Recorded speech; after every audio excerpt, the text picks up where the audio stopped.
hidup tanpa tekanan, hidup tanpa apa sih masalah itu kayaknya monoton. Nah, gue lebih takut sama mantan pacar suami daripada orang baru. Kalau kita udah saling nyaman tapi beda agama gimana Kak? Aku lagi hamil Kak, dan lelakinya gak mau tanggung jawab. Gimana tuh?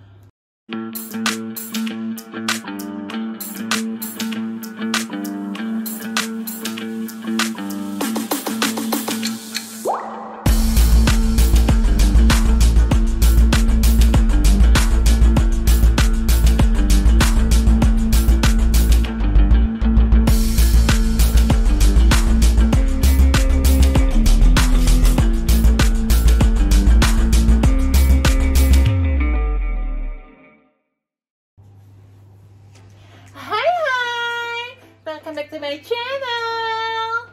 Jadi hari ini adalah hari yang spesial karena kita berdua bakal chit chat. Dan chit chat yang kali ini adalah chit chat bagaimana aku dengan Balo mencoba untuk mencari solusi dari masalah kalian. Dan semoga ini solusinya yang benar-benar kami pikirkan spontanius ya pemirsa. Kami nggak ada pikirin sebelumnya, jadi akan kami baca sekarang dan akan kami jawab sekarang. Jadi kayak solusi cepat gitu pemirsa. Oke? Biar ini lebih makin greget dan semoga kalian suka. Dan problem-problem yang kami share hari ini, kemarin itu udah aku tanyain lewat Instagram story, ask me question, dan inilah problem-problem yang akan kami selesaikan detik ini juga. Yang pertama,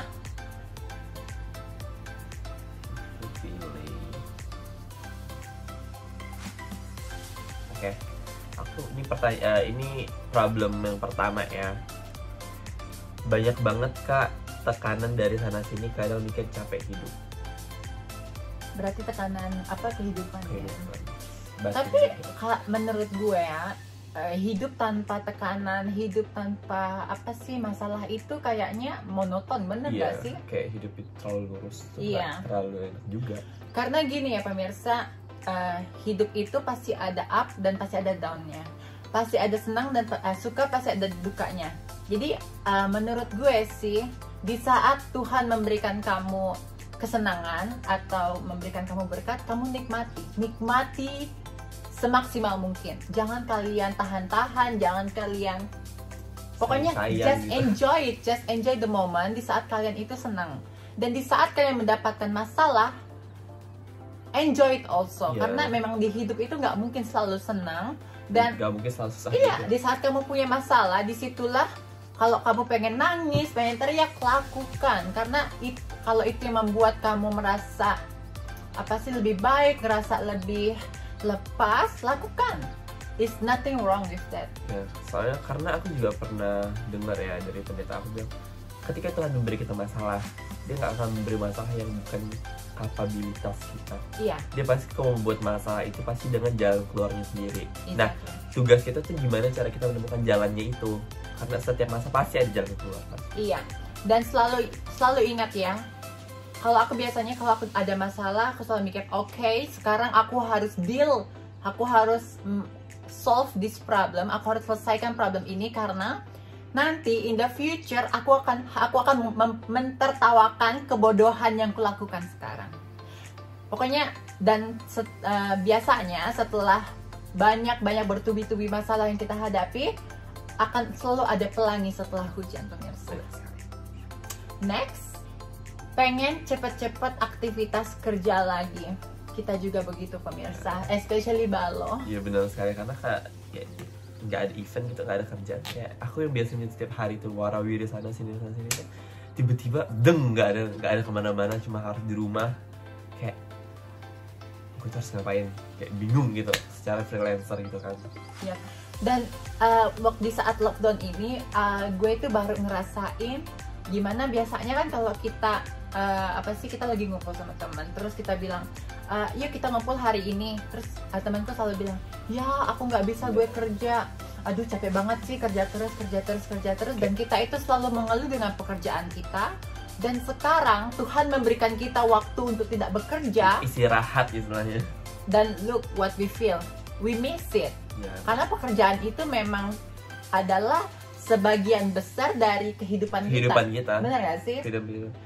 Jadi kalau gue dapat banget pelajaran di saat gue sebelum lockdown, gue selalu malas bekerja, malas gini karena capek, kerja itu capek. Gue berharap holiday, dan sekarang dikasih holiday yang begitu panjang sama Tuhan. Holiday. Oh my god, it's too much to handle, pemirsa.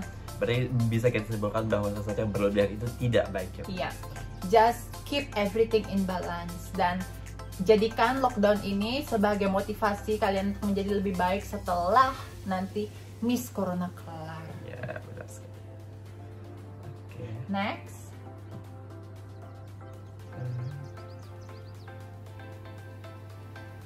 Kak, gimana cara ngadepin mantan pacar suami yang masih aja hubungin suami kita? Oke, ini berarti berhubungan dengan jealousy, ya nggak sih? Mantan pacar suami yang masih menghubungi suami. Pelakor ya kan ternyata. Kalau gue sih ya, gue lebih takut sama mantan pacar suami daripada orang baru. Iya, karena orang itu pernah mengisi. Iya, karena pasti ada momen sama mereka dan dia itu pernah ada di hati suami kita. But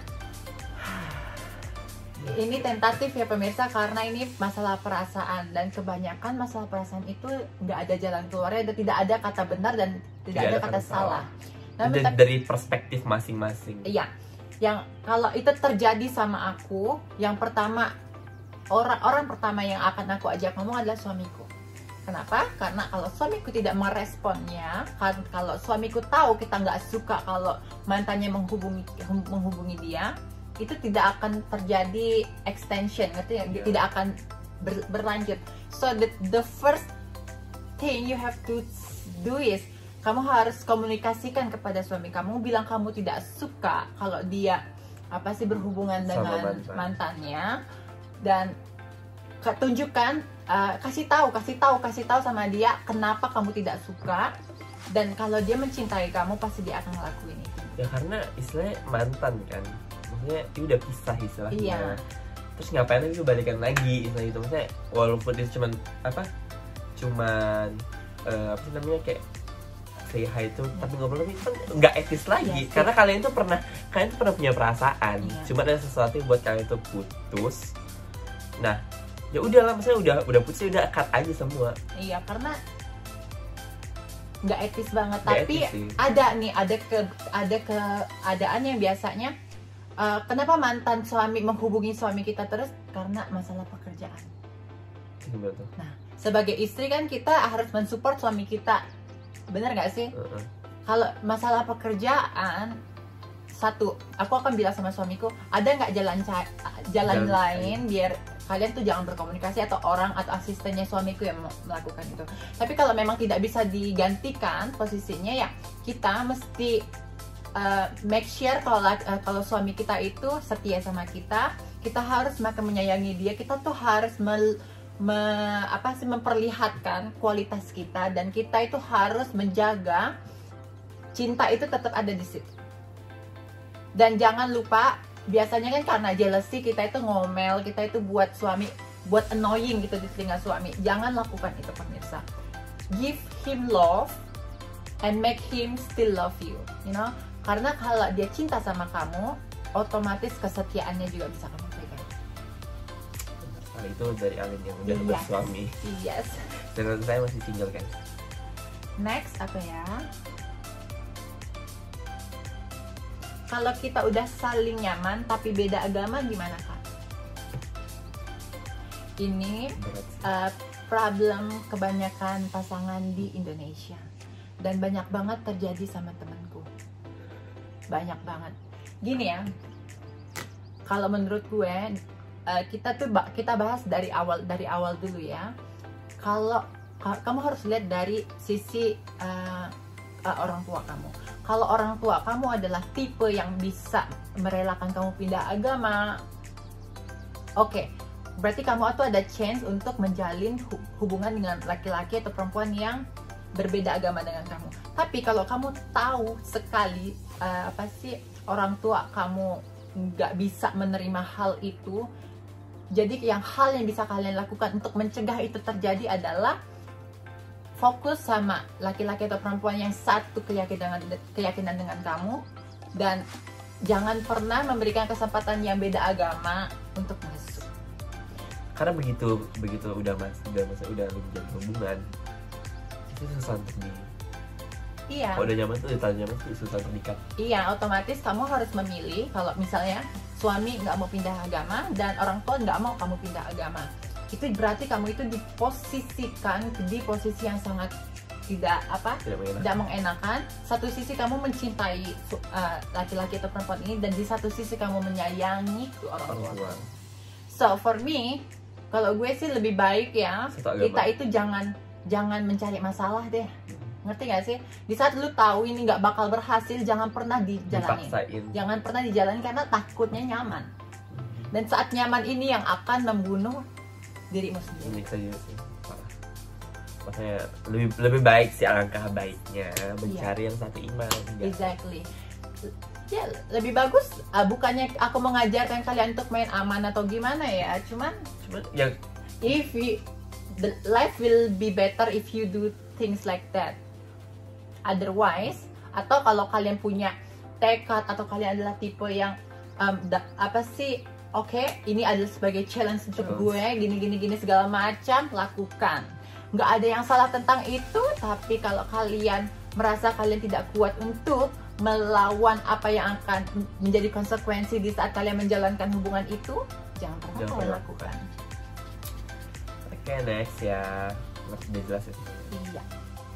Aku lagi hamil, Kak, dan lelakinya gak bertanggung jawab. Gimana tuh? Ini kita gak bisa salahkan lakinya juga ya. Permasalahannya, kenapa kamu mau? Iya kan? Kalau gue, ini adalah sesuatu yang dilakukan sama kamu dan pasangan kamu. Yeah. Oke? Jadi apapun yang terjadi, karena kalian berdua yang menikmatinya, pertanggungjawaban itu harus dilakukan kedua belah pihak. Berarti kamu cewek kan, karena kamu hamil. Gak mungkin kan cowok kamu yang hamil, ya kan? Itu beda lagi kalau yang Oke. Jadi gini, kalian suka melakukan hubungan seksual sebelum pernikahan, dan kalian tahu persis kalian tidak siap untuk memiliki anak. Please gunakan pengaman pemirsa, karena gue di sisi ini gue juga tidak bisa menghakimi orang yang senang melakukan hubungan badan seks, ya. Karena kalau kalian tanya sama gue, I really love sex. Gue seneng banget berhubungan intim, dan gue jujur saja sama kalian, gue juga ngelakuinnya sebelum gue menikah. Gue udah melakukan hal itu karena menurut gue oke, it's normal. Karena sebelum kamu ke jenjang yang lebih serius ya, kamu harus tahu hubungan di ranjang juga itu penting, ya kan? Nah, kalau udah posisinya kamu kan kamu hamil, terus cowok itu nggak bisa nggak mau tanggung jawab, otomatis kamu harus pilih satu. Kamu hubungin orang tua kamu, ngasih tahu semua masalah yang kamu hadapi, itu harus ya, dan kamu membesarkan anak kamu by yourself, dibantu dengan orang tua kamu. Atau di saat kamu hamil, kamu cari pasangan yang kurang beruntung, yang belum punya anak setelah sekian lama, karena banyak banget orang seperti itu sayang, banyak banget. Gunakan segala jenis platform, terus kamu bisa lihat kan mereka itu dari background yang baik segala macam, dan kamu bisa memberikan anak kamu untuk mereka adopsi. Kalau menurut gue sih, wise solution for something like that is do it by yourself, atau kamu mencari pasangan yang kamu tahu akan menyayangi anak kamu. Oke, terus mau oplas tapi takut dosa. Tada! Kalau masalah dosa nggak dosa itu ya pemirsa, nggak susah sebenarnya. Itu bukan, itu gue speechless. Gini. Merubah sesuatu itu di agama memang dosa, oke? Terus sekarang gini, kita balik ke diri kita. Hidup cuma satu kali, lakukan, enjoy it. Tapi kalau kamu takut, jangan lakukan. Ngerti nggak? Kalau kamu mau operasi, kamu harus yakinkan dulu diri kamu. Kamu takut atau enggak? Tapi kalau masih ada rasa takut, jangan lakukan. Lakukanlah operasi kalau kalian udah yakin kalian benar-benar mau melakukan ini. Yakin 100%. Benar nggak? Karena in the end of the day, hanya kamu yang merasa kesakitannya. Kamu juga yang akan bangga dengan hasil yang akan kamu dapatkan. Dan kamu juga yang harus dealing dengan keyakinan kamu. Jadi solusi dari gue ya, yakinkan dirimu apakah kamu 100% ingin melakukan operasi. Kalau sudah 100% lakukan, tapi kalau masih 99% jangan kamu lakukan. Jangan sampai kamu melakukan operasi terus kamu menyalahkan orang lain. Terus menyesal. Itu kayak it's not good. Ya, benar gak sih? benar. Oke, next pemirsa. Oke, ini masalahnya kayak bisa dijawab sama Alin. Masalah saya boros banget, nggak bisa nyimpan duit, udah niat nabung kepake mulu, gimana Kak solusinya? Oke, boros itu adalah penyakit kebanyakan orang, oke? Dan gue itu banyak banget temen yang sangat boros tapi dia itu pengen nabung. Dan gue pernah jadi orang yang memberikan solusi kepada mereka. Kamu cari teman atau saudara kamu yang kamu sangat-sangat percaya soal masalah uang, dan pastikan orang itu tidak kekurangan uang, oke? Nah, kamu bisa minta tolong dia untuk menyimpan uang kamu. Jadi gini, misalkan gue pengen menabung 100 juta, oke? Jadi gue setiap kali gue dapat uang, setiap kali gue dapat gaji, gue sisihkan berapa persen dari gaji gue dan gue selalu transfer ke orang itu. Dan pastikan kalau lu gak bakalan ngambil uang yang udah kamu titipkan sama teman kamu sebelum 100 juta itu tercapai. Dan pastikan teman kamu itu adalah tipe orang yang kuat untuk menegur kamu, yang bilang enggak, lu nggak bisa ngambil uang lu karena kalau ini nggak emergency ya, kita beda kalau emergency. Pokoknya tipe teman yang punya personalitinya strong gitu, dan bisa dipercaya untuk megang uang kita. Percaya sama gue, cepat atau lambat goal kamu untuk mencapai tabungan 100 juta itu pasti akan tercapai. Tidak mungkin tidak. Karena bukan kamu yang megang uangnya. Karena masalah orang boros ini, dia itu tidak bisa pegang uang. Jadi jangan sampai kamu itu punya akses untuk membelanjakan uang yang ingin kamu tabung.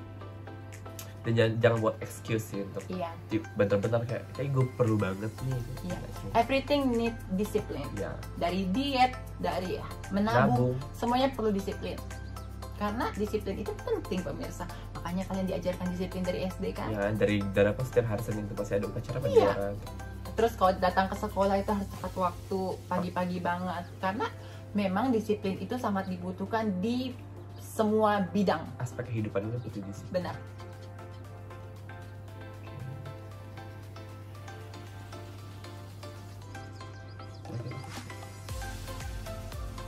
Jerawatan parah padahal udah coba pakai skincare ini itu dan pola makan sehat. Oke, biasanya karena ini jerawatan, otomatis hal pertama yang harus kamu lakukan adalah kamu konsultasi sama dokter kulit. Oke, konsultasi, ikuti semua anjuran yang diberikan sama dokter, dari jam tidur, kebersihan, pil-pil apa yang harus dimakan, makanan apa yang tidak boleh dimakan, semuanya, krim segala macam, ikuti. Dan masalah jerawat ini, apalagi jerawat parah itu adalah yang paling kritis, ngerti nggak sih? Jangan sampai baru 1 bulan sama dokter ini kalian udah ngerasa nggak cocok, pindah dokter, karena jerawat ini perlu waktu sayang. Perlu waktu, itu nggak bisa instan, nggak bisa dalam 1 bulan lu bilang ini dokter nggak bagus. Hanya karena jerawat lu nggak kering, karena it takes time. So sebelum kamu pergi ke dokter kulit, kamu tanya sama teman-teman kamu yang punya masalah berjerawat, di mana tempat perawatan jerawat yang paling bagus, Dan apabila semua teman-teman kamu sebagian besar memberikan satu nama, go to the doctor. Dan juga masalah recovery itu kan semua orang punya beda pola hidup, Iya. beda apa sih, segala-galanya beda lah kan. Jadi prosesnya, progresnya itu juga semuanya juga Iya, tidak langsung nggak sama. Penerimaan badan setiap orang dengan produk itu semuanya Ya, berbeda. jadi istilahnya yang penting ikutin segala macam apa yang dokter katakan. Iya. Menurut aku ya, at least tuh 3 bulan atau enggak 4 atau enggak lebih deh. Iya. Karena 1 bulan 2 bulan tuh enggak. Iya. Apalagi bekas jerawat pemirsa, bekas jerawat itu minimal hilang itu 6 bulan. Jadi dan usahakan di saat kalian jerawatan jangan kalian pencet, karena biasanya itu kesalahan terbesar yang kita lakukan itu semuanya kita pencetin sendiri dengan tangan yang kotor, memencet kalau nggak tuntas itu aja bisa memperparah ya. Iya. Dan makan makanan yang kayak seafood itu nggak mungkin, terus yang berminyak itu pasti nggak mungkin ya kan, yang berlemak itu nggak mungkin. Yang amis-amis itu enggak. Iya, sampai kalian tahu nggak masalah jerawat itu bed cover untuk bantal itu harus sering-sering kalian ganti. Karena memang itu yang bersentuhan dengan muka kita ya, dan jangan handuk juga. ya handuk. Pokoknya masalah hygiene itu kalau kalian pengen hilang dari jerawat, hygiene itu benar-benar harus diperhatikan. Iya. 100%. Setiap kalian keluar dari rumah itu, selesai keluar rumah walaupun cuma sebentar, cuci muka. Karena kita nggak tahu kan kuncinya itu. debunya, kita Iya. nggak tahu debu yang mana. Karena kuncinya itu, jerawat itu biasanya terjadi pada orang yang punya pori-pori yang besar. Gede. Otomatis debu kotoran itu lebih gampang nyangkut dan akan tersumbat. Di saat itu tersumbat itu akan menjadi jerawat. Anyway pemirsa, udah banyak banget, udah lama banget, masih banyak juga pertanyaan yang masuk di Instagram ini, tapi Mostly sebenarnya sama. iya, Mostly. tapi kita akan bahas lain waktu. Anyway, gue tuh enjoy juga ternyata ngelakuin hal ini, mencarikan solusi untuk kalian, dan mungkin kita akan melakukannya lagi di lain waktu pemirsa. Dan anyway, jangan lupa setelah kalian nonton video ini, kalau kalian belum subscribe my channel, segera subscribe my channel, like, comment, dan share. Dan gue punya giveaway nanti di saat subscriber gue mencapai 30.000 subscriber, gue bakal bagi-bagi giveaway. Dan bagaimana cara memenangkan giveaway itu? Kalian cukup komen aja di setiap video yang gue upload, komen-komen terbaik yang menyentuh hatiku dan yang paling sering aku lihat, itu ya akan menjadi pemenangnya. Dan pemenangnya tidak hanya satu orang pemirsa, so jangan lupa di subscribe. Jadi pantengin aja terus video-video karena kan nggak akan tahu kapan video giveaway itu akan kita. Iya, pokoknya nanti kalau udah mencapai 30.000 akan saya lakukan. Dan kalau gue dapetin rezeki yang lebih, maka pemenangnya akan lebih banyak. Dan ya udah agak lama ini pemirsa, semoga kalian tidak bosan dengan celotehan gue dan Balo ini pemirsa. Anyway, thank you for watching my video and I see you in my next video. Bye!